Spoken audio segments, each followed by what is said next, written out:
Olá, alunos do ensino médio, tudo bem? Nós estamos iniciando hoje o nosso PET de Educação Física, volume 4. Nesse vídeo em específico, eu vou tratar apenas da explicação do conteúdo da semana 1. Agora, se você quiser apenas a correção das atividades, eu vou deixar no card e na descrição os vídeos onde eu realizei exclusivamente a correção das atividades do primeiro ano, do segundo ano e do terceiro ano.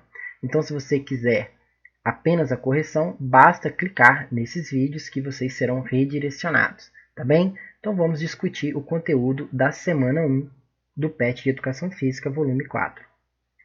Muito bem, galera. O conteúdo do PET dessa semana apresenta a vocês o Guia Alimentar para a População Brasileira.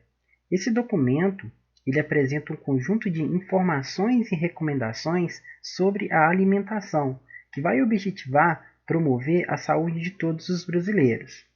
Especificamente, o conteúdo dessa semana do PET irá tratar da classificação dos alimentos de acordo com seu grau de processamento, tá certo? Vamos entender como é que funciona então essa classificação?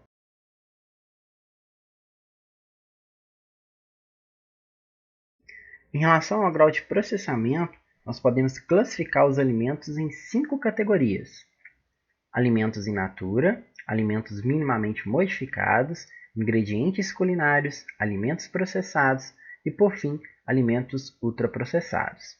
Muito bem, os alimentos in natura vão ser aqueles alimentos obtidos diretamente de plantas ou de animais e que não vão sofrer qualquer alteração após deixar a natureza. Bom, pessoal, os alimentos in natura serão aqueles alimentos verdadeiramente naturais, onde nós vamos retirá-los da natureza e vamos consumir ele sem que ele tenha passado por qualquer tipo de processo, tá bem? São exemplos de alimentos in natura as frutas, os legumes, as hortaliças, as carnes, os ovos e etc. Muito bem, já os alimentos minimamente modificados, eles vão ser caracterizados por serem alimentos que passaram por processos simples, como por exemplo, processo de limpeza, processo de remoção de partes não comestíveis ou indesejáveis, processo de fracionamento, moagem, secagem, fermentação, refrigeração, entre outros processos. E destaco ainda, pessoal, que os alimentos minimamente modificados, eles não vão apresentar a adição de nenhum ingrediente, tá bem? Eles vão conter apenas, eles vão passar, na verdade, apenas por alguns processos conforme eu citei para vocês. São exemplos desses alimentos minimamente modificados o arroz, o feijão, as farinhas, as frutas secas, o café, entre outros alimentos, tá certo? Muito bem.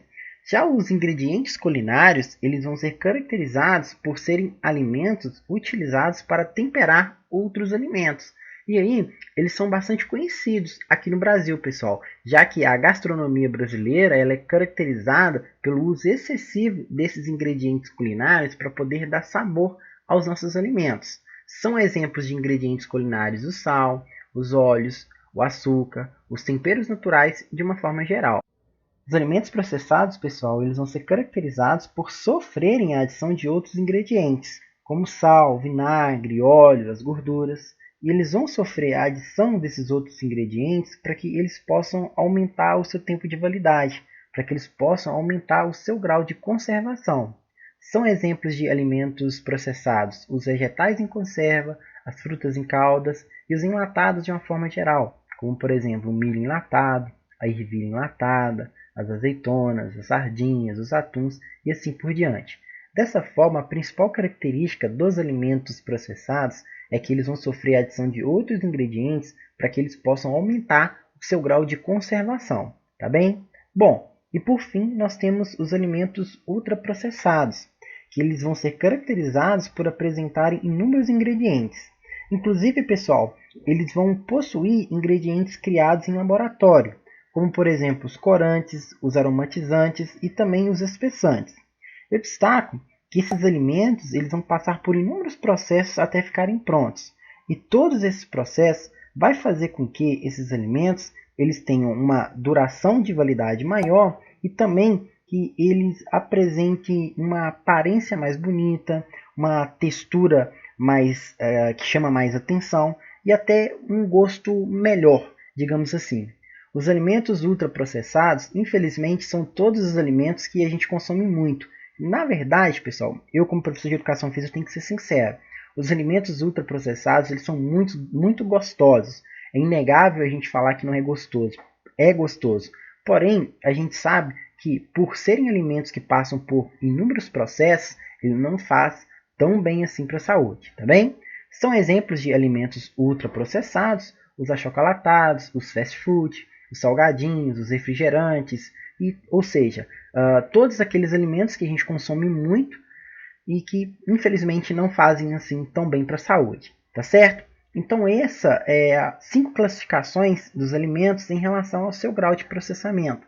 São os alimentos in natura, os alimentos minimamente modificados, os ingredientes culinários, os alimentos processados e, por fim, os alimentos ultraprocessados. Atividade 1. Para que se tenha uma alimentação saudável, não basta saber o significado dos nutrientes e o valor nutricional dos alimentos. É necessário saber utilizar essas informações no dia a dia, a começar pela escolha do alimento a ser consumido, até o momento em que será preparado e ingerido. Para isso, torna-se de extrema importância conhecimentos como seleção, preparo, rotulagem e conservação dos alimentos. Para auxiliar na reflexão sobre como estamos nos alimentando, voltaremos no tempo para repensar como era a alimentação em cada período vivenciado pelo ser humano. Escreva no quadro abaixo. Muito bem, pessoal, aqui no quadro abaixo nós temos os períodos vivenciados pelo ser humano. Pré-história, Idade Antiga, Idade Média, Idade Moderna, até chegar à Idade Contemporânea. Vocês deverão escrever no quadro quais eram os tipos de alimentos consumidos em cada um desses períodos, quais os modos de preparar e comer cada um desses alimentos e também quais eram as diferenças na alimentação de grupos sociais de cada um desse período da história humana, tá bem? Bom, eu vou deixar aqui na descrição do vídeo um link para que vocês possam clicar e ser redirecionados a esse pequeno quadro que eu fiz respondendo de forma bem tranquila essas 3 perguntas, tá bem? Então, se você quiser dar uma olhadinha, basta descer, clicar no link e vocês serão redirecionados diretamente para esse quadro esquemático que eu criei e vai auxiliar a vocês a responderem à atividade 1. Bom, pessoal, essa foi uma pequena explicação do conteúdo do PET dessa semana. Já vou deixar aqui já em destaque para vocês os vídeos da correção, tanto do primeiro, do segundo e do terceiro vídeo, tá bem? Se esse vídeo contribuiu para você de alguma forma, eu peço para se inscrever no canal, curtir o vídeo, compartilhar com seus amigos. Espero vocês para a semana 2. Forte abraço e até lá!